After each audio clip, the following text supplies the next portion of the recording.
আসসালামু আলাইকুম।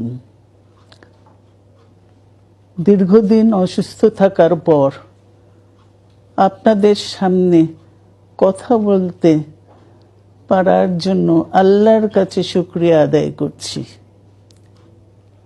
আমার কারাবন্দী অবস্থায় আপনারা আমার কারামুক্তি ও রোগ মুক্তির জন্য সংগ্রাম করেছেন, দোয়া করেছেন। সেজন্য আমি আপনাদের সকলকে ধন্যবাদ জানাচ্ছি। দীর্ঘ আন্দোলন সংগ্রাম ও ত্যাগের মধ্য দিয়ে আমরা ফ্যাসিবাদী অবৈধ সরকারের কাছ থেকে মুক্তি পেয়েছি। আমি আন্তরিক ধন্যবাদ জানাতে চাই আমাদের বীর সন্তানদের, যারা মরণপণ সংগ্রাম করে এই অসম্ভবকে সম্ভব করেছে।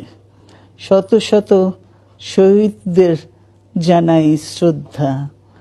এ বিজয় আমাদের নতুন সম্ভাবনা নিয়ে এসেছে।